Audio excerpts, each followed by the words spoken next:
right, well, hello everybody and welcome to tonight's program, Cooking by the Book, Celebrity Chefs, Cookbookery, and the Changing Landscape of American Cuisine. My name is Krista. I'll be your librarian host tonight from the Poughkeepsie Public Library District. And please join me in welcoming back Sarah Wassberg Johnson, also known as the food historian, who'll be giving tonight's talk. So a couple of quick housekeeping things before we get started. As usual, you'll be muted during tonight's talk. So no mics and no cameras on, please. If you do have any questions or comments you'd like to make during the talk or after when we have question time, please utilize the chat box at the bottom of your screen. And if you do have any kind of tech issues tonight with your sound or your video quality, you can reach out to me directly in the chat because I'll be watching along with you all. So I'll try to help you any way I can with any troubleshooting needs you might have. If you enjoyed tonight's program, please check out the library's website, POKLIB.org. You can go to our calendar of events and see what other programs we have throughout the rest of the year, both in person and virtual. And Sarah will be back in December 15th at 7:30 p.m. for a virtual presentation on the history of the American Christmas cookie. So if you're interested in that, I will be dropping the link to that registration in the chat box when I'm finished speaking to you all fine folks. So if you want to sign up for that right now, go ahead. Otherwise, you can do that directly on our website as well. Tonight's program is going to be recorded. So if you do miss something or if you need to step out early, there's no problem with that. We will have that video on the library's YouTube page in the next couple of days. And I also will reach out to everyone directly through email for the link to that video as well. So there's definitely plenty of ways that you can rewatch tonight's program if you like. That's pretty much all I have. So I'm going to pass it along to you, Sarah. Enjoy everybody, and I'll see you at the very end. Thanks so much, Krista. All right, I'm just going to share my screen quick here, so bear with me. All right, so welcome everybody. Thanks for joining us tonight. Tonight's topic is a big one, and we're starting a little earlier than normal because this is a slightly longer talk than normal. So we are going to be going over an hour. It's about an hour and 15 minutes usually. But just fair warning, if anybody needs to leave early, don't feel like you have to stay. And those of you who do stay, we're going to run through it pretty quickly, I think. So like Krista said, so the title of tonight's talk is Cooking by the Book, Celebrity Chefs, Cookbookery, and the Changing Landscape of American Cuisine. And just a couple of caveats before we get started that if I wanted to do a talk about cookbooks in America as a whole, this would probably be like a 5-hour talk. So I'm going to be focusing primarily on the cookbooks and cookbook authors that I think are either the most influential in American food history or are most representative of kind of what's going on in American food throughout the different eras. So I thought we'd start by talking a little bit about what is American food and how do we define American food. And American food is very much reliant on something that's called the Columbian Exchange. It's named after Christopher Columbus, but it's really about the exchange of Western Hemisphere foods and Eastern Hemisphere foods when Europeans first came to the Americas. And so there's this great little infographic map here. And you can see that the foods coming from the Americas to Europe, Africa, and the rest of the world are some very familiar foods, but it's important to note that none of the foods or plants or animals on this arc were available outside of North and South America prior to 1492, right? Early 16th century. So, you know, when we think about European food, we tend to think about tomato sauce in Italy. We think about potatoes in Northern Europe and Ireland. We maybe think about chocolate in Switzerland and France and Belgium, right? None of those things were present in Europe prior to the 1500s. And we also think when we think about African cuisine, we maybe think of cassava, we maybe think of sweet potato, right? When we think about Southeast Asia, maybe we're thinking about chili peppers, right? Again, none of those things existed in the Eastern Hemisphere prior to the 1500s. Same with the things that were coming from the quote unquote old world to the new world, right? So livestock, including cattle, sheep, pigs, and horses, did not really exist in the Western Hemisphere in the 1500s. Grains, Honeybees are not native, right? Bananas, which we very much associate with the tropics and things like that, were not available. Coffee, and then of course this big one, disease. All of these diseases were introduced into indigenous populations in North and South America, which really wiped out a lot of the populations and really reduced them to the point that when a lot of Europeans came, they're like, oh, this country is empty, but it's because a ton of people had died, right? So this is kind of what's going on when American cuisine, which I'm using in the colloquial sense to refer to the United States portion of North America, even though it really means both North and South America. American cuisine really starts to develop around this Columbian exchange. Okay, that was a lot of talking from one slide. So when we think about American foods in terms of the United States, or what becomes the United States, pumpkin plays a big role, corn plays a big role, and then other foods like cranberries, also blueberries to a lesser extent, turkey, right, maple syrup, beans, all of these things that we kind of associate with Thanksgiving, that we associate with New England, right? These are the kind of foundational indigenous foods that European immigrants and colonists adopt when we kind of start our mashup of indigenous European and African foodways that build American food. So what was it like in colonial America in terms of cooking? How are people cooking and making food for themselves? So we had primarily open hearth cooking. This little woodcut lithograph image here is from probably about the 1830s, 1840s. But you can see it's the primitive open hearth. It's got this metal thing in the front of it. It's called a tin kitchen. It's basically a half circle reflector. You can see there's a little crank here. It's for turning a spit and spit roasting foods, but mostly we're hanging stuff directly over the open fire or on coals. You can see there's some more kettles down here. Our meat is very seasonal. You can see there's a suckling pig, there's a ham, we've got a turkey or a chicken here, there's game birds and fish on the wall, right? We're mostly either spit roasting or boiling our meat, which did not mean like we think of boiling today, where we're getting it up to a hard boil, right, of 212 degrees. But boiling just meant cooked in a liquid, right, at that time. And our food is hyper local. If we are not growing or raising it ourselves or foraging it or hunting for it, we're buying it from our neighbors for the most part. People had kitchen gardens, people kept animals. There were local grist mills everywhere for people who raised their own grain to grind their own grain into flour. And this is true even in cities. Into the 19th century, there's discussion in newspapers about hogs in the streets and chickens and cows and drovers bringing in meat on the hoof, right? People having kitchen gardens. So that's really what the first 200-ish years of European settlement in the United States looks like. Our eating is also very seasonal, and we're really reliant on food preservation in the home to get through, especially in the northern colonies, the winter months. So you can see we've got all this beautiful produce here in the front.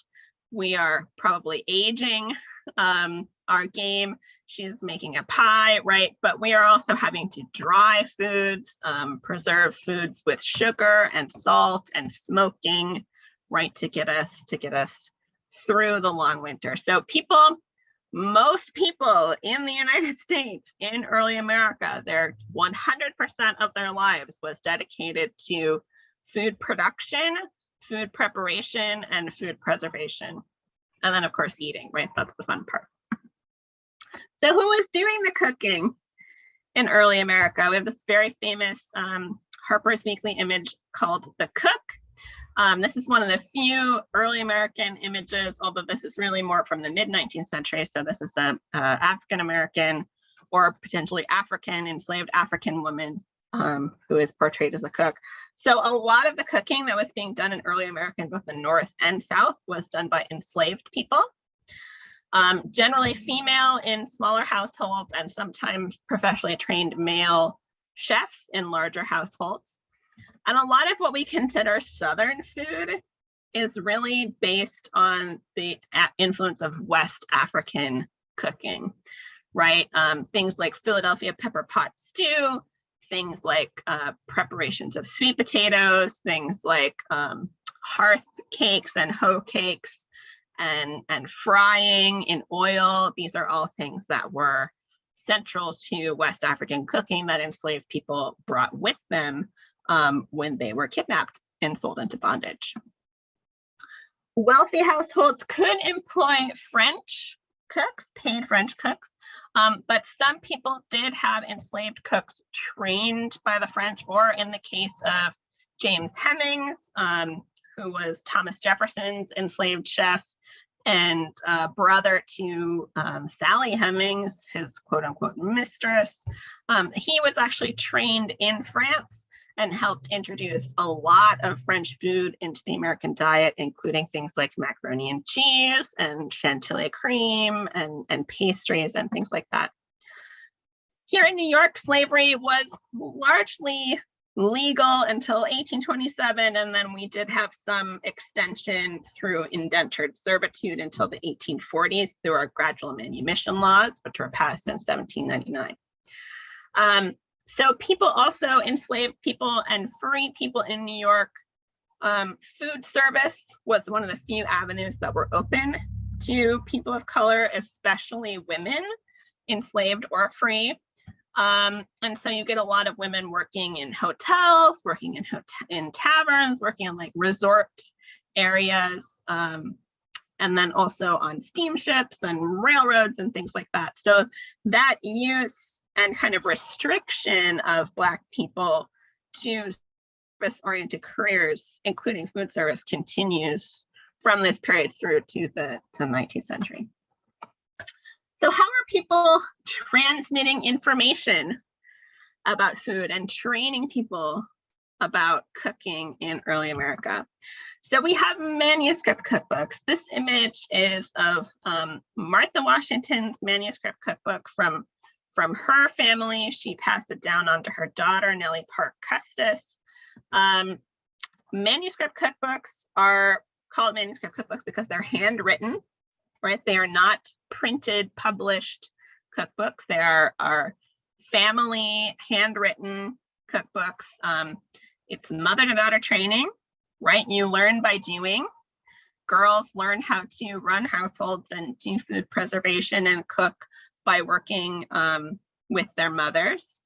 Obviously, if you are in a household with enslaved people, you're going to, or servants, you're also going to learn management of them as well. And the manuscript cookbooks are a little different than we consider normal cookbooks. You're not going to find a lot of recipes for regular everyday stuff in these manuscript cookbooks. Because you should have that memorized. You should already be experienced and know how to do that by the time you get married. The manuscript cookbooks are really for baking, more complicated recipes, preserves, pickles, jams, jellies, food preservation in general. And then they're also really household manuals. So there would be recipes in there for medicines, for laundry, advice, and they're in no particular order. They can be multi-generational. Martha Washington's manuscript cookbook, we think, was given to her by her mother, and possibly her grandmother also wrote in it and left a legacy of advice. So these were fairly common among people who could read and write. And it was one of the few ways for mothers to pass on their knowledge to the next generation without memorization. Our first published cookbook in the United States that was an American cookbook, this by Amelia Simmons, it's The American Cook, or The Art of Dressing Viands, Fish, Poultry, Vegetables, blah, blah, blah. It's a super long title. Originally just published as An American Orphan, right? It was published anonymously originally, and then later she puts her name on it. The first edition is published in Hartford, Connecticut, and the second edition that same year in Albany in 1796. It's considered the first American cookbook because it uses American ingredients, right? So, and also because of who it's directed toward. It says adapted to this country and all grades of life, right? So British cookbooks were primarily directed for wealthy people in large households, and they were meant for professional cooks and housekeepers. So there's all kinds of stuff about servant management, there's stuff about banquets and menus and all this crazy rich people stuff. Amelia Simmons' cookbook is for regular people, and not necessarily people who have servants or who are enslaving people, although we have gradual manumission in New York just a couple years after this was published. So again, it's considered the first American cookbook because it uses cornmeal, pumpkin. There's a reference to cranberries. There's a reference to turkey, which were not generally present in British cookbooks. It's also the first to call for the use of pearl ash, which is a chemical leavener that's kind of like a precursor to baking soda. So she has quick breads in there in addition to yeast, leavened breads, and cakes. The interesting thing about this, and this is a thing that's still kind of talked about today, is who owns a recipe and can you copyright recipes, right? So she plagiarized very freely from British cookbooks. Some of the recipes were her own, particularly the American ones, but others she just lifts straight out of British cookbooks. And this book is plagiarized and copied extensively after publication because we had no copyright law and it was super popular and you could make money. So there's another cookbook that's literally just identically this cookbook, but with a different title and author. And other people just literally exact same recipe, exact same wording and everything. They just lift it up and put it in their cookbook too. So that happens a lot in cookbook history. So Amelia Simmons is really the end of the 18th, turning into the 19th century. There's a lot of things changing in American history at this time. We're a new nation, right? Our cities are getting bigger. We're industrialized starting in the 1790s, but really once we get into the 1810s and 20s, we get steam power, we get factories, right? We're urbanizing. And with that comes adulteration. So this is my only real non-cookbook in this talk, but I included it because it's kind of important. So Frederick Hume was a German chemist who basically used science to expose food adulteration. So food adulteration is when unscrupulous people augment foodstuffs with non-food substances, right? So we're talking about people who put plaster of Paris in flour, or people who put bluing in milk to make it look whiter, or people who are, putting copper in their pickles to make them look green, right? Things like that. It's usually foods for retail sale or wholesale, but largely retail. And he used chemistry to show people how and when foods were adulterated. So in 1820, he publishes in England a treatise on adulterations of food, which is read in the United States. And it's important because this is a time period of urbanization, right? Like 1820, we're really urbanizing. New York City is getting bigger. Philadelphia is getting bigger. Boston, more and more people are crowding into smaller living quarters. Fewer people are having kitchen gardens and live animals in town. We're starting to get issues with our water supply, right? We start to have, like in the 1830s and 40s, we have a number of really big cholera epidemics and typhoid epidemics. So people are not raising their own food and they're buying food from people they don't know. So that's really when they're exposed to the possibility of adulteration. We are also starting to get commercial food production.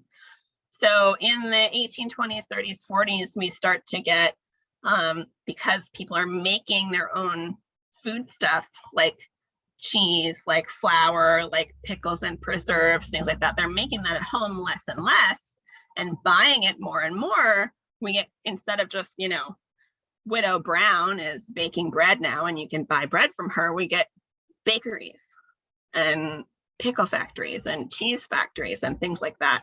So that also is an opportunity for unscrupulous people to adulterate food in an effort to make a buck, right? The interesting thing about Frederick Hume, he in his treatise on adulterations of food does not call for government regulation. He actually says it's up to the consumer to be educated enough to tell the difference, right? It's on the individual to figure out whether or not things have been adulterated.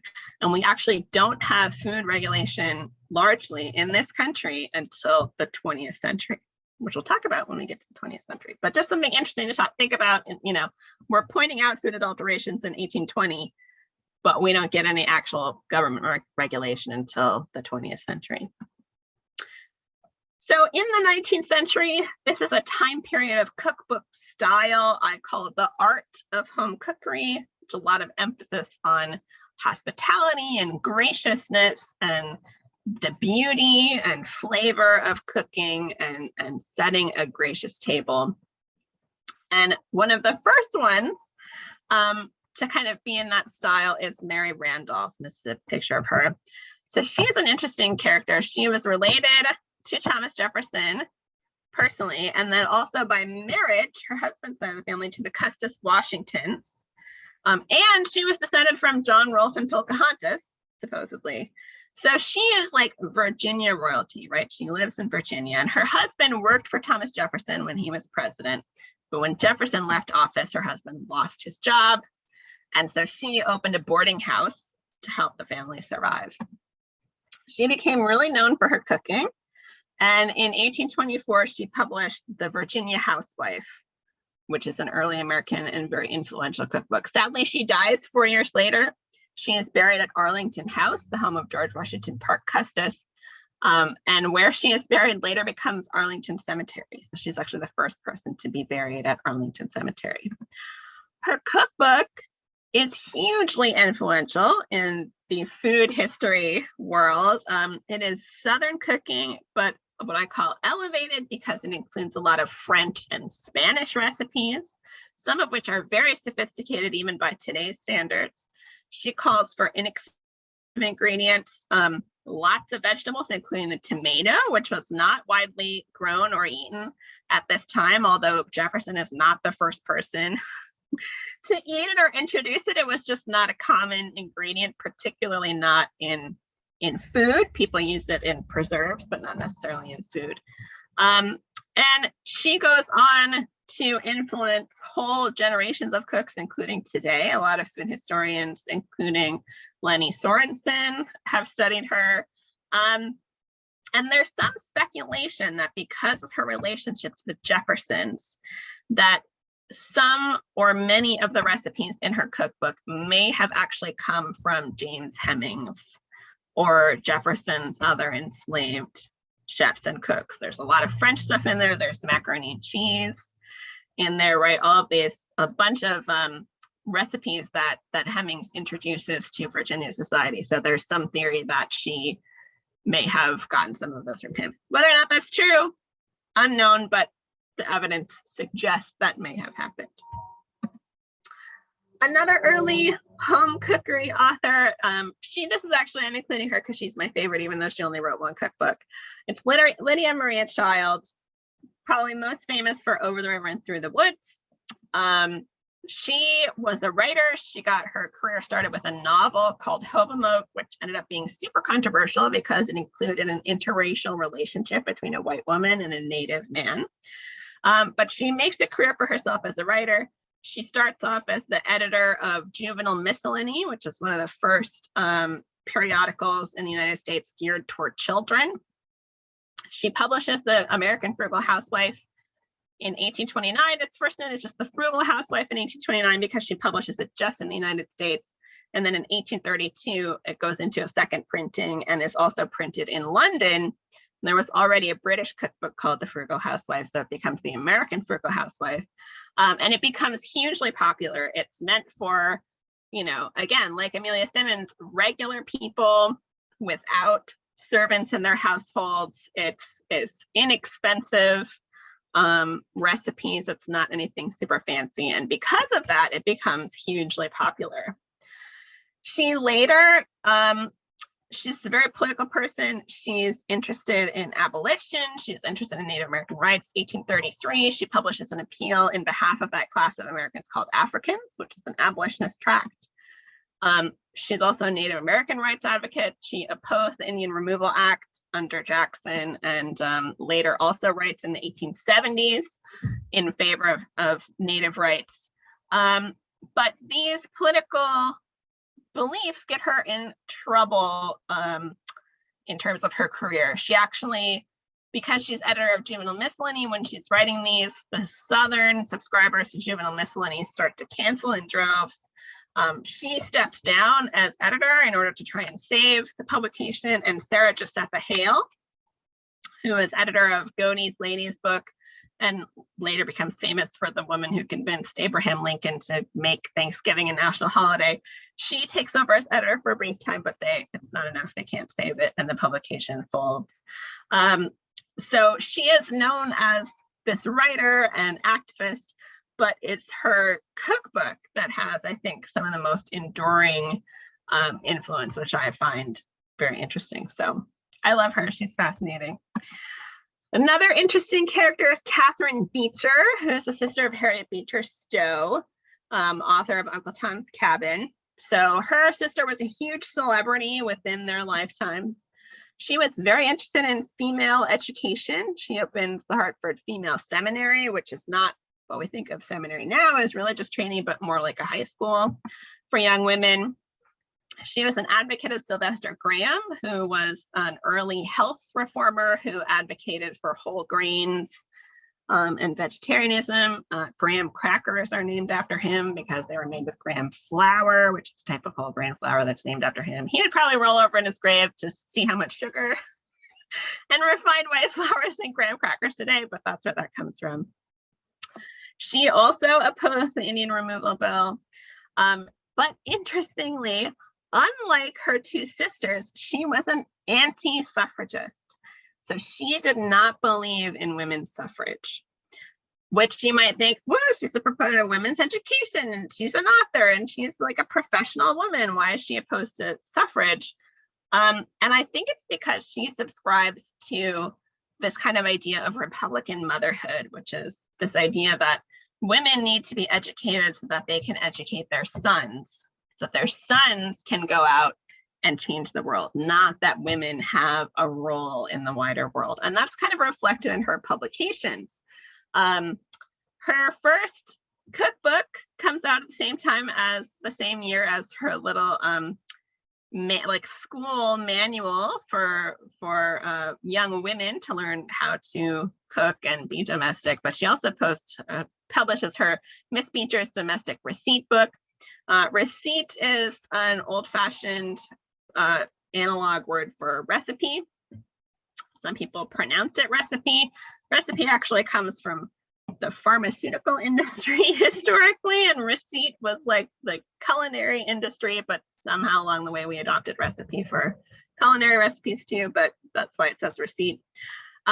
Most famously, after the Civil War, she publishes The American Woman's Home with her sister Harriet Beecher Stowe, and that is like a huge household manual. So it's the philosophy of homemaking and hospitality in addition to a cookbook, and then also in advice on interior decorating and how to outfit your kitchen so it works efficiently. This is an image from the book.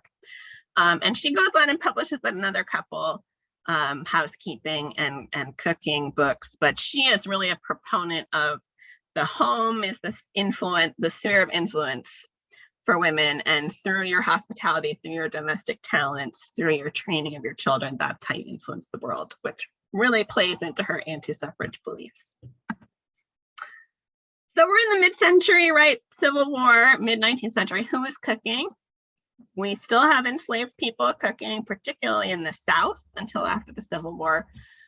Post-Civil War, most middle-class households had at least one female servant. Wealthier households are still hiring professional cooks, housekeepers. You might have multiple staff involved in food preparation. I talked a little bit about this earlier, but free Black women and widowed white women often started catering businesses or tea rooms, right, as a way to make money. A lot of free Black women's husbands were prevented from acquiring more lucrative jobs. They're mostly in the service industry or like manual labor jobs. So Black women had to work in order to help support their families because their husbands were denied living wages for the most part. And then widowed white women who owned their homes in particular, earlier in the century would open boarding houses, but as we urbanized, there was more and more demand for catering businesses, for tea rooms, right? Places where women could go in public that were not necessarily otherwise open to them. An example of this is Solomon Northup's wife, Anne. Solomon Northup wrote the book 12 Years a Slave. He was free, living in New York, got lured to Virginia on the premise of a job, was captured and sold into slavery, and worked for 12 years on Louisiana sugar plantations, which are some of the most horrific labor conditions in the country. He eventually escaped with help from some abolitionists. But his wife, Anne, worked as a cook in the Saratoga region.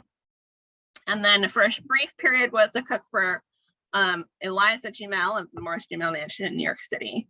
And so she supported their family while Solomon Northup was away and enslaved. And she worked pretty much her whole life in food service professionally, which was not unusual for free Black women at that time. So mid-19th century, we still have a lot of regional foodways in the first half of the 19th century. These are a couple other examples. And the thing that they all have in common is they are all identifying themselves by their state or region. Right, this one is my favorite, Everybody's Cook and Receipt Book, but it's designed for Buckeyes, Hoosiers, Wolverines, Corn Crackers, Suckers, etc. by Phil Amelia Hardin, which is just the best name. So these are all, so Buckeyes are Ohio, Hoosiers are Indiana, Wolverines I think are Michigan, Corn Crackers are Illinois, Iowa maybe, I forget, I wrote it down somewhere, I need to find it. But so basically this is the old Northeast, right? These are all states in the old Northeast. And this is part of a reflection of Americans in our kind of new nation era consider themselves really by their state or region first and by the nation second. We had not really identified a national culture, but we start to in the second half of the 19th century. So the 19th century is all about kind of a decline in the regionality of American food. So American food was incredibly regional. We're a huge country, particularly after the Louisiana Purchase, particularly after westward expansion starting in the 1820s, right, with the opening of the Erie Canal and people leaving the eastern half of the country. Railroads make that a lot easier too. But our foodways were very regional because of how our food was produced, right? So we still have very hyper-local groceries. We have limited imports, but we are importing foods from the Caribbean, from Europe, from the Spice Islands, right? A lot of staples were still produced locally, including flour and salt. And we get a regionality of varieties of fruits and vegetables and a seasonal cuisine based on local ingredients. We also have influx of immigrant cuisines, right? Early America is largely British, with some French, Scotch, German. But as the century wears on, we get more and more immigrants from other parts of Europe, and we start to develop these foodways. So we have Pennsylvania Dutch, which is actually Pennsylvania Deutsch. Carolina Rice Kitchen is a fusion of West African and European. Europeans actually specifically enslaved people from Africa because they knew how to produce rice. We get Tex-Mex, which is Spanish, Europe being the European part, and then indigenous Mexican food. We have Louisiana has both Creole and Cajun food, which is a combination of French Acadian, indigenous, and African foodways. So you start to get these regional identities developing in the first half of the 19th century. And then the second half of the 19th century is really about kind of subsuming those identities into a national identity, right? We're inventing American food, and it's 1865 for a reason, right? That's the end of the American Civil War. And there's this idea that, okay, we fought this horrific war, we're still a united country, and we have to figure out what our American identity is, not what our Virginian and New Yorker and Bostonian identity is, but what our American identity is. And the second half of the 19th century is all about proving ourselves kind of on the world stage, and emulating Europe and trying to make this national identity. So our foodways start to homogenize, and one of the big influences on that is women's magazines. So here we have Godey's Lady's Book, which is one of the oldest, and look who's the editor, Sarah Wassberg Johnson. And women's magazines, excuse me, some of the biggest ones have a national audience, right? Godey's Lady's Book is one of the earliest, with The Woman's Home Companion, Good Housekeeping, still around. The Farmer's Wife was hugely influential in rural areas.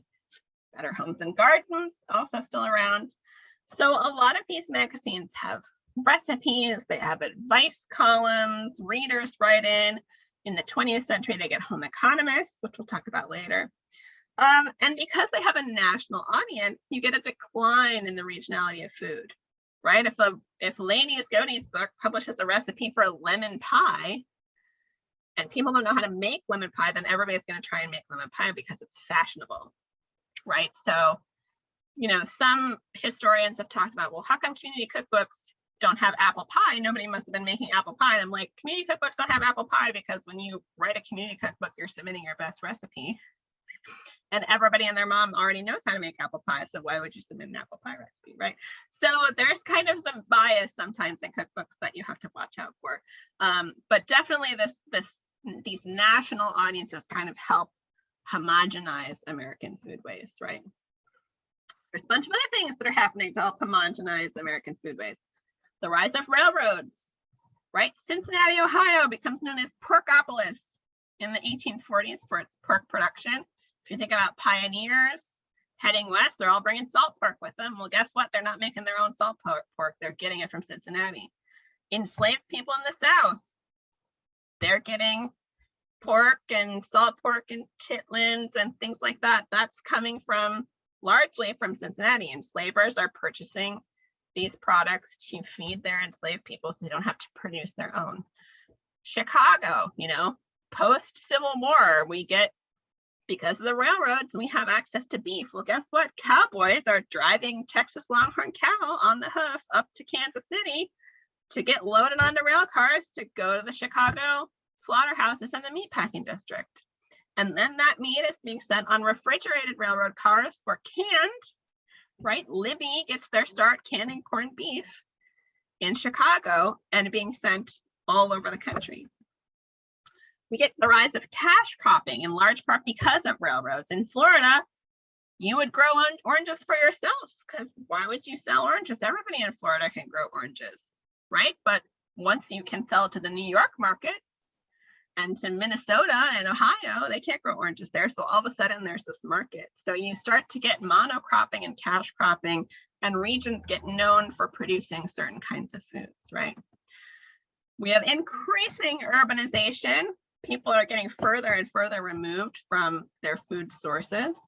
You get a rise in canned goods and food processing and food companies post-Civil War. And that leads to a rise in brand names, right? These are some very familiar brand names, Campbell's, Heinz, Kellogg, all get started in the 1860s and 70s.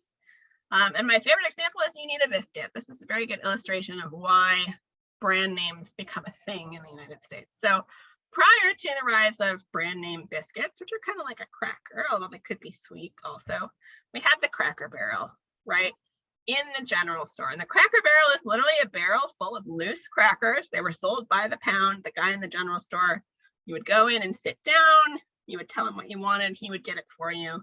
He just used a big old scoop it into a paper bag, weigh it, and it was sold by weight. You didn't know who made those crackers. You didn't know how long they'd been sitting there. Maybe there was mouse poop in them. Maybe they were stale. Maybe they were, mushy because they got moisture in there. Then maybe the grocer bought them from a different place every time, right? Along comes You Need a Biscuit, which is just the best title, right? And it's in this nice little paperboard box, and it's in wax paper, and it's sealed up. And the biscuits are probably still in one piece because they're not just loose in a barrel, right? And so you get this consistency of quality, you get some sanitary considerations, you know, you come to trust it's the same every time. And so you get a whole bunch of people are doing food production, but brand names get to be popular in large part because of advertising, but also because of the consistency, right? You're going to get the same thing every time. All right, so now we're in the late 19th century, and there are some we get our first celebrity cooks I want to talk about. Maria Parlow is one of the first celebrity cooks in America. I hesitate to say she's the first, but she's definitely one of the most famous. She was orphaned at a very young age, born in Connecticut. She cooked and learned to cook in hotels and boarding houses, right? She moves to Florida and she attends normal school, which is teacher's college. She starts teaching in Florida. And on the weekends, she teaches Sunday school. And to help raise money for her church, she says, hey, I know how to cook. I'm a teacher. I'm going to offer some cooking classes to help raise funds for our church and our Sunday school. And it's so popular that people are clamoring for her to open a cooking school. They're clamoring for her to write a cookbook. So she does. She writes a cookbook. She moves back to, you know, the Northeast. She opens a cooking school in Boston. That's open for a couple of years. It's super popular, but she is such a popular cookbook author. You know, she decides, all right, I'm going to close the school in Boston and move to New York City, where there's even more people interested in this. And then she retires from cooking or from teaching and moves back to Boston to write full time, right? So, you know, within 10, 15 years of starting her cooking career, she's already so popular that she basically just lives on her writing and cookbooks at that time. It says the 1890s, but I've since discovered that it dates back to the 1870s. She becomes one of the first cookbook authors to endorse products. And my two subsequent cookbook authors are also early product endorsers. And this is just a selection of her cookbooks. The first one she ever published is the Appledore Cookbook in 1872. And every couple of years, she's publishing a new cookbook. Right up until 1917 is one of her last cookbooks for World War I, right, about canning and preserves. Sarah Tyson Rohr, another celebrity cook from this time period. Interestingly, she is educated at a cooking school in Philadelphia and then opens her own cooking school, which I'm sure the one she was educated at, hopefully it was closed, but maybe not. And they probably weren't thrilled that she opened her own. She does something a lot of cookbook authors associate themselves with to try and give themselves some prestige or some authority. So she works at the St. Louis World's Fair, managing the East and West Food Pavilions in 1904. If you've seen Meet Me in St. Louis with Judy Garland, that is all about the St. Louis World's Fair in 1904. So Sarah Tyson Rohr was there. She also wrote for women's publications like the Ladies' Home Journal and Good Housekeeping. And she really becomes one of the most famous cooking teachers of her time, right? She has a school in Philadelphia, and she just gets to be really famous as a teacher and a cookbook author. Sadly, she loses everything in the Great Depression. She dies in the 1930s, pretty much destitute. She never married, she never had kids, but she was a pretty prolific cookbook author. This is just a selection of her cookbooks. One of my favorites is one she did for Burpee Vegetable Seed Company. You would like buy a certain number of Burpee seeds, then you could right away and they would send you one of her cookbooks. And when I first found out about it, I thought it was going to be like a little cookbooklet, you know. No, it's like a giant 500-page hardback cookbook all about how to cook vegetables. So she was very prolific. She and Maria Parlow and my next cookbook author, Mary Lincoln, were all some of the earliest product endorsement cookbook authors, starting with Cottolene in the 1870s, which was the predecessor of Crisco, right? It's a vegetable shortening.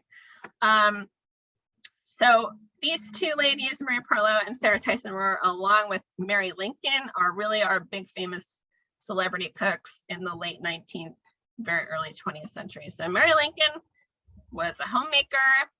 she had to, she actually worked as a domestic servant because her husband couldn't work.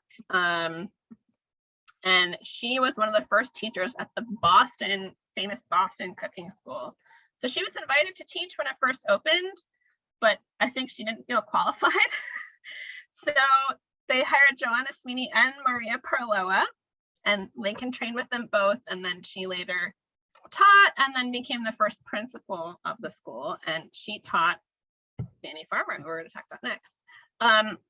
Interestingly, she is one of the most influential cookbook authors of her time because of how she wrote about food. She was one of the first cookbook authors to integrate chemistry and nutrition science into cookbooks for regular people. Right? She's not the first person to do this ever, and we'll talk about that person in a little bit. But she's one of the first to kind of talk about it with lay people, with housewives in the cookbooks, right? So she's not as prolific as the other two. These are a selection of hers. But I highlighted this one because remember when we were talking about Frederick Hume and food adulteration? Well, in 1906, we finally get the passage of the Pure Food and Drug Act. And so what does Mrs. Lincoln publish in 1907 but the Pure Food Cookbook, right? So around this time period, you'll see a lot of stuff with the words pure food in it. And I think that's really capitalizing on the publicity around the Pure Food and Drug Act of 1906. You watched the PBS show Poison Squad or read the book by the same title about Harvey Wiley, that's a lot about kind of the lead up to the Pure Food Act and food research into food adulteration and purity and things like that. So just a fun little aside there. And now we get to this lady who you're probably the first person you've recognized so far in this talk. She is our turn of the century celebrity cook with the most enduring fame. She is the most famous of all of them. So she is known as the mother of measurements, and she's shown here with this nice little historic measuring cup. So prior to really the end of the 19th century, most recipes were written in paragraph style. They usually did not list ingredients. Often they didn't have measurements, or if they did have measurements, it was a teacup, a wine glass, a teaspoon and a tablespoon. We actually get those terms from the spoon you use at the table versus the spoon you use to stir your tea, right? A cup comes from literally people would just use a cup to measure. And if you're an experienced cook, you use your same measuring utensils the whole time, and you get to know them and get to know how your recipes should work, right? So you see a lot of recipes that are like, okay, make a batter as if for pancakes, or, make a dough as if for biscuits. So there's this expectation that you already know how to cook, and the recipe is more of a guideline to help you do something new rather than an actual follow it to the letter recipe. Fanny Farmer changes all of that. She changes how recipes are written, right? They have a list of ingredients with measurements and then instructions, step-by-step instructions. They don't necessarily assume a level of cooking knowledge or experience. And level measurements were part of that. She said, if you want this recipe to turn out, you got to measure exactly, and you have to use the same measuring cups and spoons as everybody else. You can't just use whatever in your house, because I can't guarantee then that it's going to turn out the way you want it to. So she started as a student at the Boston Cooking School and was trained by Mary Lincoln and later became principal. And then she left and opened her own school of cookery, which Mary Lincoln was not super happy about. So that kind of left a little bit of a rift with them. She had a paralyzing illness as a teenager. Nobody knows what it was. I theorize it might have been Guillain-Barré, and she was confined to a wheelchair for the last 7 years of her life. I think because of this illness, she was very interested in what was called invalid food or sick room cookery, and became such an expert in it. She wrote cookbooks about it that she was invited to lecture at Harvard Medical School at a time period when women did not generally do that, but she was considered the expert in this topic. Most famous for the Boston Cooking School book, which today is known as the Fanny Farmer Cookbook. She did publish some other books, including her food and cookery for the sick and convalescent, right? That's that sick room cookery that she gets to be famous for. And her last one was in 1913. With Fanny Farmer, right, and this kind of emphasis on accuracy and science, we also have kind of a sea change that's happening in the first half of the 20th century. So we get our first research into nutrition science in the 1890s. Wilbur O. Atwater is the first person to take the calorie, which was a measure of heat. It was a unit of heat measurement that had been previously used in steam engines. So you might see references sometimes in historic texts to caloric engines, but he's the first person to apply it to people. So from the 1890s to really like the 1930s, we have huge advances in nutrition science. We don't discover vitamins until the 1912, 1913. But there's this big interest in food science as an academic pursuit. And we also get the corporatization, right? Our brand names that start in the 1860s, 70s, 80s start to kind of take over and become more and more prevalent in American life. So this is Ellen Swallow Richards, and she is known as the mother of home economics. Another fascinating character. She studied first astronomy at Vassar as an undergrad, then decided that chemistry was going to give her more career options. She's one of the first women to study at MIT. And she kind of got by, I think, by helping her professors after class, like sweeping up after class, being like, Professor, hey, I noticed you got a button missing. You want me to sew that back on for you, right? Trying to make her way as best she could as a woman in a very patriarchal world. And food science was basically the only thing she could apply chemistry to academically that women were allowed to do, right? So she couldn't study chemistry in other avenues. She was kind of pigeonholed into food science. And so that was the avenue that was open to her, and that's the road she took. She is the first to apply chemistry to food in really an academic setting, right? Frederick Hume was kind of doing it back in the day, but she's really doing it in an academic, research-oriented way. She does make some forays into other stuff. She found something called the New England Kitchen of Boston with Mary Hinman Abel.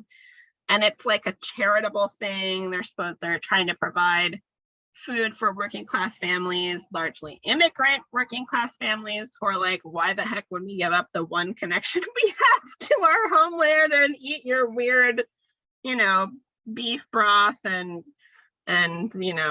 blancmange and things like that. And it was not a success. They ended up serving, shop clerks or, bank clerks and shop girls, not the deserving poor, which was what they were getting paid to nearly provide this charity. So that was kind of not a success. She manages the Rumford Kitchen at the World's Columbian Exposition in Chicago in 1893, which was a hugely influential time period in American history. That's a very influential World's Fair. 1893 is the start of a huge depression in American history. But Rumford Baking Powder had a kitchen that she managed. So again, this is these women using the world fairs to kind of gain experience and make a name for themselves. And so I have it in here a little bit. So she doesn't really publish that many cookbooks. Really, her only cookbook is Plain Words About Food for Rumford in 1899. Most of her publications are more academic treatises, but they are kind of geared toward regular people, right? It's about helping regular women, ordinary women, understand some of these more academic ideas about food and things like that. Others are more like academic treatises, like health in labor camps, but she's very interested in science and efficiency and the academic world. And so she becomes involved in kind of this tension between domestic science and home economics, right? So we talked a little bit about nutrition science. And this is a time period when Americans are really interested in technology and scientific progress, right? They're thinking about the future. And for a lot of people, this kind of homey, old-timey, women learning from their mothers, domestic science was the past and home economics was the future. It's also self-taught versus university educated, right? Our three most famous 19th century cooks, Maria Parlow, Sarah Tyson Rohr and Mary Lincoln all largely worked in service, right? They worked for a living. They're largely self-taught, or they trained at a cooking school. And people like Ellen Swallow Richards were university educated, right? So there's a lot of this going on. And in 1899, Ellen Swallow Richards, who's right here, and Maria Parlow, right here, attend something called the Lake Placid Conference, hosted by Melville Dewey and his wife, whose first name I don't know. This is her right here. They hosted it at their home in Lake Placid, and they had a conference every year on different topics. 1899 topic was home science and household economics. This is where the term home economics gets coined. Ellen Swallow Richards hated the term domestic science. I think because domestic also meant somebody who worked in service, not just necessarily of the domicile, right? So home economics was the new term that they coined, and it was about the economy of the home. The woman is the manager of the home, right? It's trying to add some prestige to women's roles that were very restricted, and how could women use education to better themselves. They continued to meet annually on this topic. In 1908, they formed the American Home Economics Association, which is still around. And in 1909, Ellen Swallow Richards founded and published the Journal of Home Economics, which is also still around, albeit under a different name. Sadly, she dies in 1911, but this really launches a whole series of, there already had been some domestic science majors at colleges, especially land grant agricultural colleges throughout the country, but this really launches home economics as like a professional area of study for higher education. And that starts cranking out a whole lot of home economists, right? And that has a big influence on how people are eating.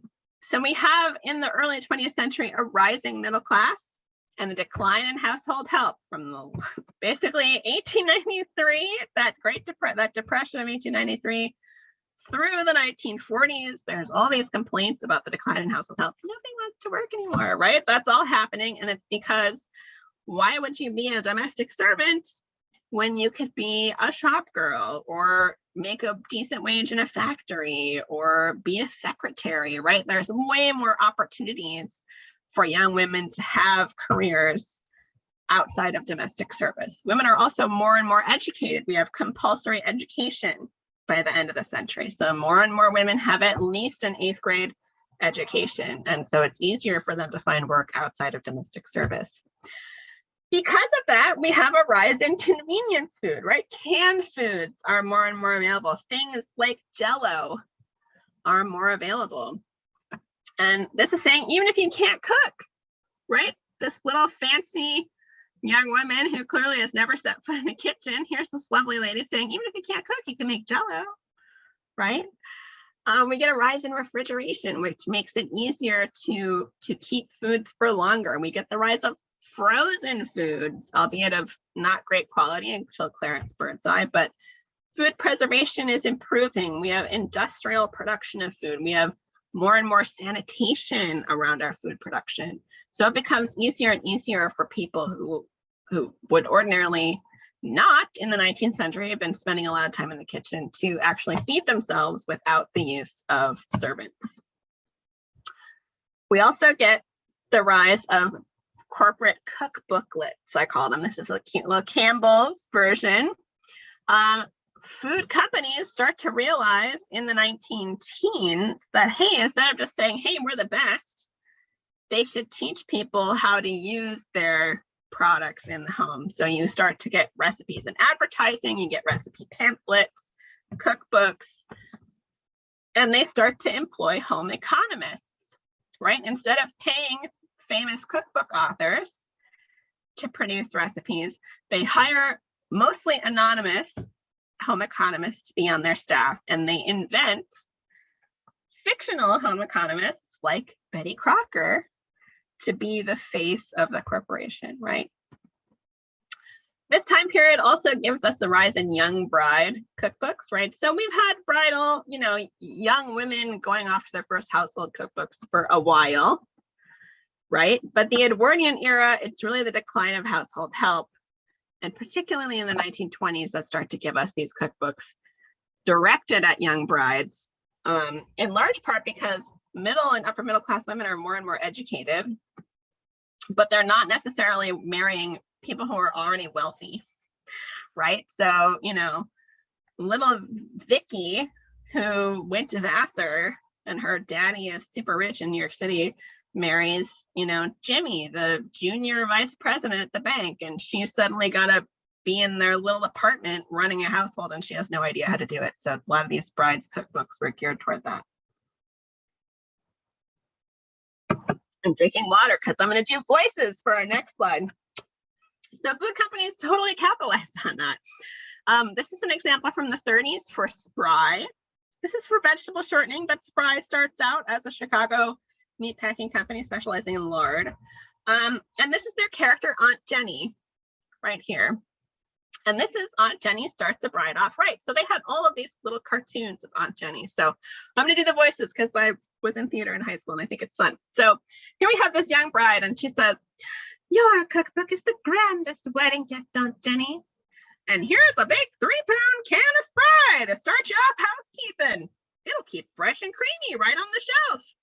A week later, "I'm proud of my Spry cake, so light and delicate and velvety and mixed in a jiffy. Spry's so wonderfully creamy, I just love to use it." The next evening, whoops. "Marvelous fritters, darling, so crisp and tender. And Spry doesn't smoke or smell up the whole house.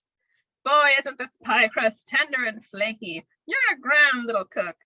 And thank Aunt Jenny and Spry. It'll save lots on our food budget too." So that's me pretending to be on the radio in the 1930s, but this is just exactly how they're playing into this stuff, right? So here's this homey, welcoming, grandmotherly figure, Aunt Jenny, who's helping this young bride. Look, she's even got the little Spry cookbooklet right here. And there's pressure to be a good baker. So she's baking this perfect cake and she's pleasing her husband, right? And then she's also talking about the food budget because she's in charge of the food budget. So these companies were capitalizing on this kind of vacuum of knowledge at a time when people really trusted figures of authority and came to trust companies. Just as a little aside, I should have put this earlier, but food in the Great War, World War I does have a very short but influential impact on American foodways. Food preservation was a huge issue in World War I, in large part because we did not have mechanized agriculture to a huge extent, and we had to really ramp up production at a kind of not great time. We entered World War I in April of 1917, which is largely after spring planting had already been planned. So we have voluntary rationing. Women's clubs get really involved in food preservation and food conservation. We have to feed the Allies. There's an emphasis on war gardens, which after the war get termed victory gardens, which is a term that's recycled in World War II. There's the rise of community candy kitchens, and a lot of women get more involved in food production and cooking at a time period when there was not a lot of formal education around this. This is also the first time a lot of home economists, women are encountering home economists. Home economists are staffing the candy kitchens. They're doing presentations on rationing and food conservation and food preservation. And it really is the first time the government is advising people on what to eat and what not to eat, right?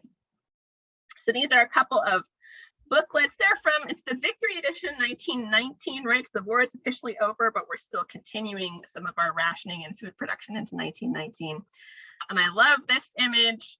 This is also a propaganda poster. It's one of my favorite. It says canned vegetables, fruit, and the Kaiser too. So we have a can of tomatoes, a home can of peas, and then Kaiser brand unsweetened. And we've canned the Kaiser Wilhelm, right? Because we won the war. So anyway, going into the 19-teens and 20s, we have another very famous and incredibly prolific cookbook author, Ida Bailey Allen. She starts out as a cookbook author. I actually found a couple of months ago a 1917 cookbook she had written for a company called The Golden Rule, which is actually like an extract and spice and flavoring company. but she is food editor of the Sunday New York American. She gets on the radio in the 1920s. She pioneers spot advertising. So in the 1920s and 30s, most radio shows were sponsored. The whole show would be sponsored by a company. She pioneers like, oh, we're going to bake a cake, and today we're using Davis baking powder. Davis baking powder is blah, blah, blah. You know, she's the one who starts that. She founds the National Radio Homemakers Club. Homemaker radio was huge in the 20s, 30s, and 40s, particularly in rural areas. You know, it'd be daytime radio programming that women would be listening in their kitchen or while they're ironing, doing laundry, whatever. She's also writes for a bunch of magazines, and she's the first female food host on television with Mrs. Allen and the Chef. She is not the first cooking show host because she doesn't actually do any cooking. That goes to, gosh, I forget her name. It's Lena. I'm going to Google it quick because I want to get it right.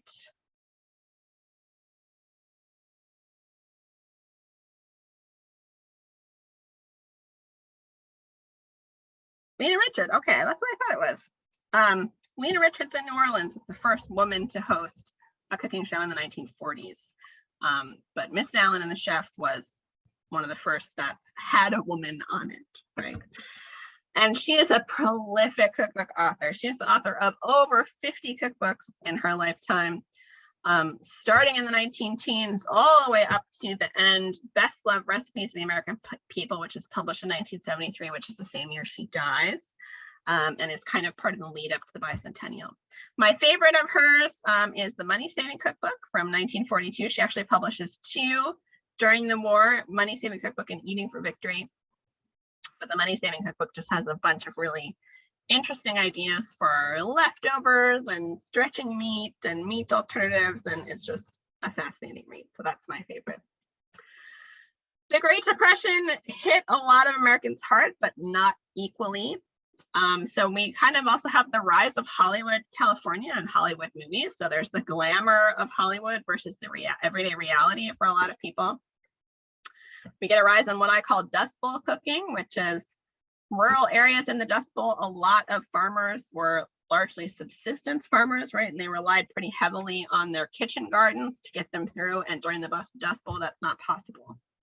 So they're relying more on refined white flour, lard or vegetable shortening, sugar, and then things like beans, salt pork, you know, commercially available foods. You also get the rise of Americanized ethnic foods. And I want to draw a differentiation between American immigrant foodways and what I call Americanized ethnic foods. So we have Mexican, Italian, and Chinese American foodways. But in the 1930s, white people take those foods and make them even more Yankee, if that's possible. So we have Mexican and Tex-Mex food.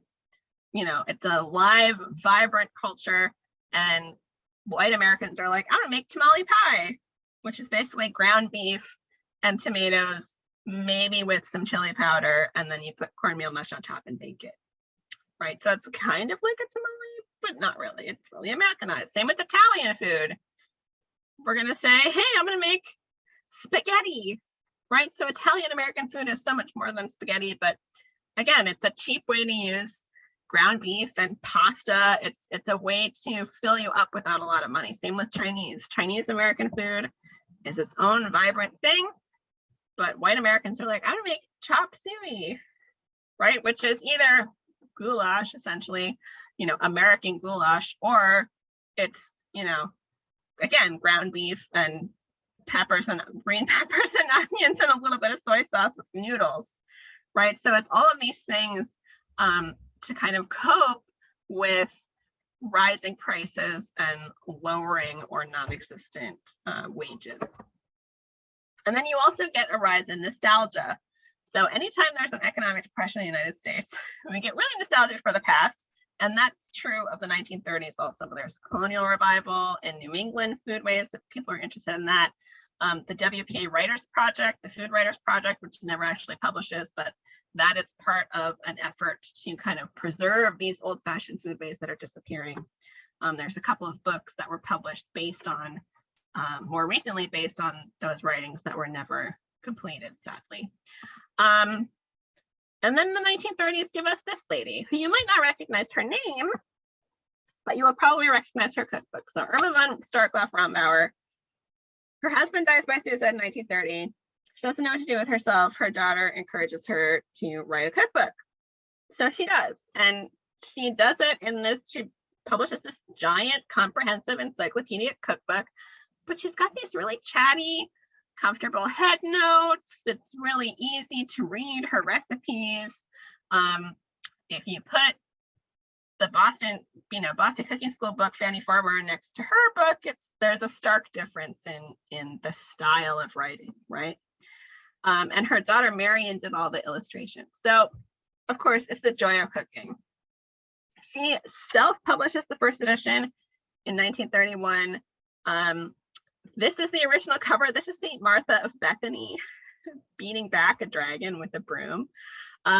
She's the patron saint of like households and kitchens, something along those lines.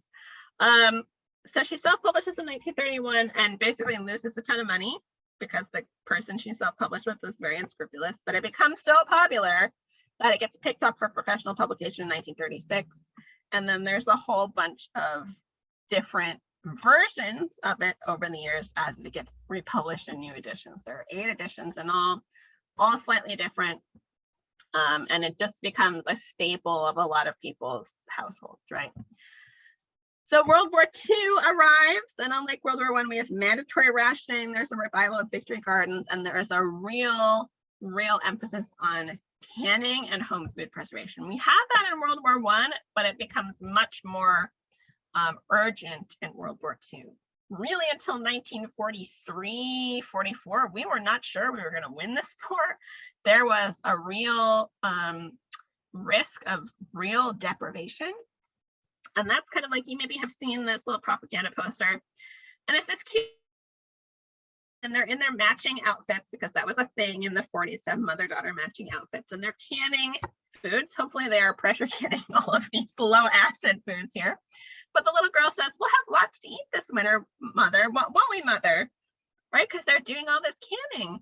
But the implication is if you don't do all that canning, you won't necessarily have lots to eat all that winter, right? All the commercial canning, which people had come to rely on, was being used for the war effort, to feed the troops, to feed the allies. So there were very limited commercial canned foods available. We were on mandatory rations, which got to be quite tight in terms of actual available food. So growing your own food was one of the few ways you could be sure that you would have enough food to feed your family. We also in World War II get a rise in nutrition science and vitamins. We get the first recommendations for federal food nutrition recommendations, the basic 7. And there's a real emphasis on vitamins in a lot of the cookbooks, right? And a ton of wartime cookbooks come out, most of which are 1942 and later, obviously, because we don't join the war until the end of 1941 after Pearl Harbor. But you can see there's vitamins and nutritional values featured, and this is the Victory Vitamin Cookbook, right? And there's wartime editions of a lot of books, including The Joy of Cooking. So this emphasis on vitamins gets people really interested in nutrition, even post-war. And this woman is named Adele Davis, and she's kind of infamous. She's probably one of the more infamous people on my list tonight. So she starts out in the 1930s. She's a trained home economist and nutritionist. She becomes known as America's nutritionist. And she is very much influenced by the foods that were promoted during World War II. So she's very focused on vitamins and nutrition. She's like, eat organ meats. You should drink a ton of milk. You should put powdered milk in stuff. You should cook your vegetables so you're preserving vitamins. You should save the cooking water. You shouldn't eat a lot of sugar. If you are going to have sugar, you should use blackstrap molasses because that has a ton of vitamins and minerals in it, right? So this is her cooking philosophy. She also invents granola and yogurt, right? So she becomes really popular in the 1950s and 60s, particularly among the people who kind of become hippies, right? So she's considered kind of fringe by most doctors and most nutritionists, because of course in the 1950s we didn't have to worry about this stuff anymore. So why are we so obsessed with vitamins? She also gets really obsessed with megadosing of vitamins, which becomes very popular in the 60s and 70s because of a number of other influential, including scientists who are promoting megadoses of vitamins as being healthy and possibly even curing illnesses. So she gets really involved with that. This is her list of cookbooks. Let's Cook It Right is one that I have, which is actually quite good. Again, very World War II influenced. But these last three start to become kind of problematic. She does not have a medical degree, and yet she starts citing a lot of medical research in her advice about childhood nutrition, health, and child rearing, in her advice about individual health and weight loss, and her advice in overall health and sickness. And so she starts to recommend the use of vitamins to cure illnesses. She's largely viewed as a quack by doctors. They finally later on review all of her citations in the last three, and there's thousands of them. And they find that for the most part, she is either misinterpreting the data or her citations are just outright wrong. In the 1970s, two separate incidents, children die because their parents took her advice. One tries to cure a childhood disease with vitamins and the child ends up dying of that disease. Another child dies from a vitamin overdose. So she's largely discredited. And then she dies in the 1970s, ironically, of cancer, because vitamins were supposed to be one of the things that cures cancer. But she gets people very interested in vitamins again in the 1960s and 70s, and kind of in like nutrition science for regular people. And people like Adele Davis helped popularize like vitamin pills, which are still something that we consume today and are largely fairly unregulated by the FDA actually. But so that's her influence. If she had just stuck with her 1940s diet, she would have been fine, but she had to get involved in medicine, and that's where it all went wrong. So that's Adele Davis. This is the time period in which she is operating post-war and why she's considered kind of a quack. So we do have some rise in trends in international style food.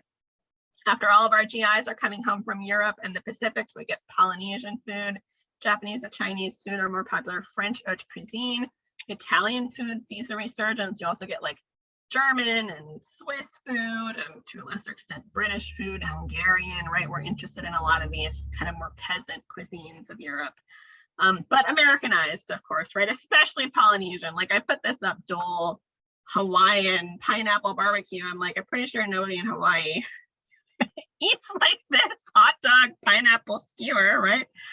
Pineapple on your burgers. But that was part of the marketing, right, to kind of capitalize on this interest in Polynesian foodways. And then more importantly for Adele Davis, we get the return of fat and sugar, right? The 1950s are characterized by a lot of red meat and a lot of butter and a lot of sugar and a lot of processed foods. And she was kind of fighting against that, which is why she was considered kind of fringe. We get rising prosperity post-war. We are rebuilding the world in post-war America. So our manufacturing is going through the roof, right? Instead of waiting to get married until you're in your 20s, you can marry straight out of high school, buy a house, and get a lucrative job, right? That kind of sets the stage for the American dream that we're still sort of clinging to today.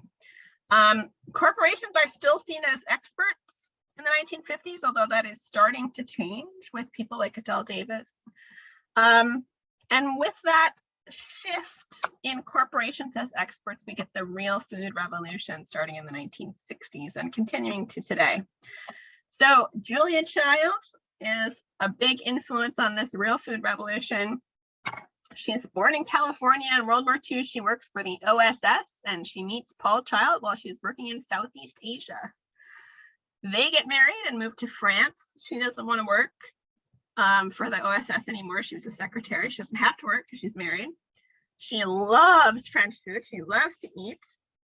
So she decides to join a cooking school, but she doesn't want the insipid, too easy cooking school for women. She goes to the Cordon Bleu in a course designed for World War II veterans to learn French food so they can go back to the United States and become professional chefs, right? She wants in on that class. Through that class, she meets two French women, Simone Beck and Louisette Berthold, who are trying to write a comprehensive French cookbook for Americans. They ask her to help them. She eventually ends up basically rewriting the whole cookbook with their recipes, but in a scientific way so that they can be replicated easily by American cooks. And then she becomes one of the first and probably most popular television chefs in American history with her PBS cooking show. She is a surprisingly prolific cookbook author. She's most famous for Mastering the Art of French Cooking Volumes 1 and 2, but she published a lot of other cookbooks. This is her and Simone Beck and Louisette Berthold. You'll notice Louisette is not on volume 2. That's because she was kind of dead weight in the relationship, sadly. But Simone Beck goes on to publish a few of her own cookbooks as well, largely because of Mastering the Art of French Cooking. And so Julia, really at a time period when a lot of people were not necessarily cooking from scratch, they didn't know how to cook from scratch, she is making fairly popular haute cuisine, right? French cooking approachable for ordinary housewives and achievable for ordinary people. And that really starts to change tastes a little bit, right? These are volumes 1 and 2, right? We also, into the 1970s, have another colonial revival. Like we had one in the 1920s, 30s, 40s. It continues in the 1970s with the advent of the bicentennial, right, 1976. 200th anniversary of the American Revolution. We're actually in the 250th right now. So you'll probably start to see a lot more stuff about that happening with historic sites around the country. But the bicentennial really revived interest in, again, these kind of disappearing regional foodways. We had the Eisenhower Interstate Highway System. We have the rise of fast food restaurants. And so a lot of these small regional restaurants, cafes, foodways are disappearing. There's a revived interest in food history and social history. So you get food interpretation at historic sites like Sturbridge Village, like Colonial Williamsburg, like Plymouth Plantation. You get republications and transcriptions of historic cookbooks. You get people who are just interested in the food of the past. And you also get the recordings of oral histories and the writing of a lot of memoirs, particularly memoirs of Europeans remembering pre-World War II foodways in Europe, which had largely been unchanged in many rural areas since the 19th century. And there's this lady, Edna Lewis. Fascinating story. She moves to New York City from rural Virginia at age 16. She has a whole bunch of different jobs before she lands a job as a restaurant cook in 1949 at the Cafe Nicholson in Harlem, which becomes this kind of hotbed of activity for artists and actors and famous people, including Eleanor Roosevelt goes there. In the 1960s, she works there for a long time. She gets to be kind of famous in her own right. In the 1960s, she breaks her leg. And Judith Jones, who's the cookbook editor at Alfred A. Knopf, who also got Mastering the Art of French Cooking published, encouraged her to write a cookbook. Judith Jones had been to Cafe Nicholson, knew Edna Lewis. She's like, you broke your leg, you can't be on your feet, you should write a cookbook. So she did. She writes the Edna Lewis cookbook, and it becomes, she's really one of the most influential African-American celebrity chefs and cookbook authors. And I say that because she's not the only one, but a lot of other cookbook authors, other celebrity chefs, other food writers talk about Edna Lewis and her cookbooks as being very influential in their lives, which is why I included her. She's not as prolific. She only has a couple of cookbooks, Her first being obviously the Edna Lewis cookbook. My personal favorite is The Taste of Country Cooking, which was published in 1976, just in time for the bicentennial. And it is about her life growing up in rural Virginia and the foodways that she grew up with. It's got awesome head notes. If you get a chance to take a look at it, I recommend it. And another influential cook in the 1970s is this lady right here, Alice Waters of Chez Panisse. So 1960s and 70s, we're really starting to have more emphasis on health and redefining healthy. There's the health food craze with tofu and whole grains and yogurt and lentils. We get interest in organic food. We get interest in vegetarianism and veganism. In the 1980s and early 90s, we start to get obsessed with fat reduction, thanks to some kind of questionable nutrition studies about animal fats and cholesterol. The organic movement really starts to take off in the 1990s, and Alice Waters basically doesn't invent, but basically invents new Californian cuisine, right? Which is this concept that, you know, French food and rustic Italian food, we have the same quality of ingredients that they have. American food can be just as good, if not better, right? So American food, haute cuisine, the fancy food was all European, really, until Alice Waters and New Californian Cuisine came on the scene, and that became kind of like the new standard of food. Laker, hater, she's kind of the one who, she and Jeremiah Towers started that at Chez Panisse. So 1970s and 80s, we also have a rise in interest in international cuisines that are actually made like they were made in the country of origin, not Americanized, right? We get interested in minimalist cuisine, baby vegetables and microgreens, farm to table. That's really also Alice Waters helps bring that to the fore. The 90s, we really see a rise in Southern Italian peasant food. There's a rise in Mexican food with people like Rick Bayless and Diana Henry. And then there's the Silver Palette Cookbook. And this one's kind of an unassuming little cookbook. It's published in 1982 by Julia Rosso and Sheila Lucas. And I include it because like Edna Lewis, so many other cookbook authors and food writers cite this cookbook as being influential in their lives. So here we have Thomas Keller, a constant inspiration, right? So it's this interesting mix. It's a lot of French cooking, but it's also Asian and Spanish and Mediterranean foods. It's a lot of American standards that are reinterpreted in different ways. And they really make scratch cooking seem easy, right? A lot of cookbooks, especially by professional chefs or restaurants, can be really intimidating. And they made it seem like anybody could cook like this. If you've ever had chicken mirabelle, which is chicken with olives and prunes, that's from this cookbook, right? So they introduced some new recipes that just kind of go viral, to use a modern term, even though it's the 80s and early 90s. So they influence a ton of restaurateurs, a ton of food writers, cookbook authors. And so that's why I included it here. In the 1990s, we get the rise of celebrity chefs on television, right? So in addition to Julia Child on PBS, we have Martin Yan with Yan Can Cook. We have Lidia Bastianich with Lydia's Kitchen. The Food Network starts in, I think, like 1992. So we have Nigel Lawson, Bobby Flay, who's been on the network since like 93 or 94, which is kind of crazy to think about. Rachel Ray, Sandra Lee and Semi Homemade, right? We have the rise of food and recipe and cooking shows as entertainment rather than necessarily education. And Paladine. We get food tourism with Anthony Bourdain, Andrew Zimmern and Guy Fieri. Anthony Bourdain I include because he's been really influential in my life and influential in a lot of people's lives for helping them understand global cuisines more deeply. And so you start to get cookbooks published by all of these people on the strength of their TV celebrity. And now we're in the 21st century.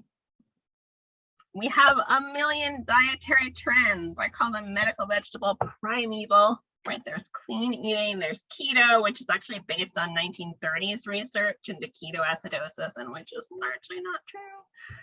I put primeval because that's the paleo diet, which also has very little basis in history. You get a rise of heirloom crops and interest in heirloom fruits and vegetables and livestock. Everybody's talking about food, right? There's the rise of the foodie, but who's actually cooking? That's true with Instagram, right? Now with TikTok, are people actually cooking, or are they just consuming food media? And then we have the issues of farm to table or food desert. So there's class issues involved in our foodways too. Fruits and vegetables and organic foods are expensive, in large part because of how our government chooses to subsidize and how our industrial food system has been developed and what costs are externalized, right?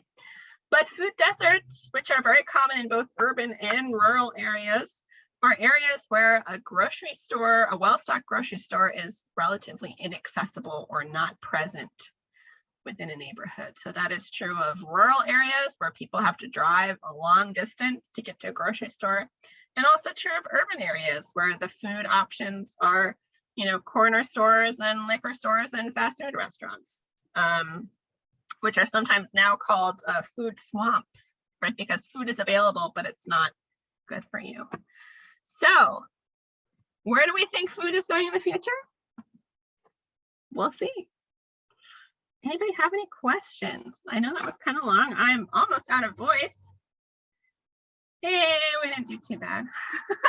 I went a little over. I'll go through some of the questions here. Oh, I've read that there's some question whether Martha Washington's cookbook was actually from enslaved cooks. Was it actually from her, or was it rather stolen by her? Yes, that is an issue with a lot of historic cookbooks, is how many recipes were actually developed by the women writing the recipes and how many were actually developed by the people they enslaved or employed. You see that a lot in Southern cookbooks. Food historian Megan Elias has actually posited that Southern cookbooks are part of the lost cause, because they frame Southern cooking as this kind of mystical, it's like hearkening back to a kinder, gentler time of Southern hospitality where the, you know, jolly Black person in the kitchen magically knows how to cook, even though they're illiterate, right? And they're just so happy to serve you, right? That's part of the lost cause mythology, white supremacy, racism. But a lot of those cookbooks were published without any credit at all, or sometimes you see references to, you know, oh, you know, Aunt Sally, meaning the Black woman you enslaved, developed this recipe, or she's been a cook for us for XYZ, but here are all my recipes, right? So there's a lot of that. Whether or not that's true of Martha Washington is debatable. Early, like colonial households, as is true of medieval households in Europe, a lot of times the lady of the house had certain recipes that she would make herself, especially if they were with very expensive ingredients. So like desserts, preserves, certain things like that, medicines she would make herself, rather than having a servant or an enslaved person do it. So it's possible that, you know, some of those were developed by her family, especially the baking recipes. But others, yes, it's very likely that she could have just observed an enslaved cook making it and stolen it. That was very common in that time period. Yeah. Lori, I assume you're referring to the original Joy of Cooking cover. Yeah. Any other questions? Okay, here's one. Brett says, "Oh, Brett, you did a speech on Adele Davis back in the 70s in a college class. Wish I had known some of the information you shared." Yeah, that was the beginning of your interest in expanding cooking beyond meat, veg, potatoes. Yep. Yeah, her cookbook is fascinating. There's lots of super interesting recipes in there. There's also lots of very typically 1940s recipes that, like, maybe you shouldn't put raw eggs in milkshakes anymore, but there's definitely some fascinating stuff in there. So if you can get a hold of the cookbook, I recommend the cookbook, but I don't recommend her subsequent books. Any other questions? You're welcome, Ellen. I'm going to stop the share. Thanks everybody for sticking with me. I know that was a lot to kind of spew out in an hour and a half. So Well, thank you so much, Sarah. If you do have any other questions, they can just email you. Oh, is it the food historian? Yeah. Yep. I'll type it in the chat, but my email is sarah@thefoodhistorian.com. And like Krista said, this is recorded, so if you missed anything, you can always go back and catch it again. Yeah, and I'll hopefully in the next couple of days or two, I'll have that recording ready to go. So look out for an email from me, hopefully by the end of the week. Otherwise, you can also go onto the library's YouTube page, which you can get to on our website. And all of Sarah's other presentations that she's done for us are recorded and on our YouTube page. So if you want to go back and check out her other stuff, please do. And we'll see you December 15th. For the history of American Christmas cookies. Should be pretty fun. And other than that, if there's no other questions, I think we could say good night. All right. All right. Thanks so much for having me. Good night, Sarah. See everybody soon.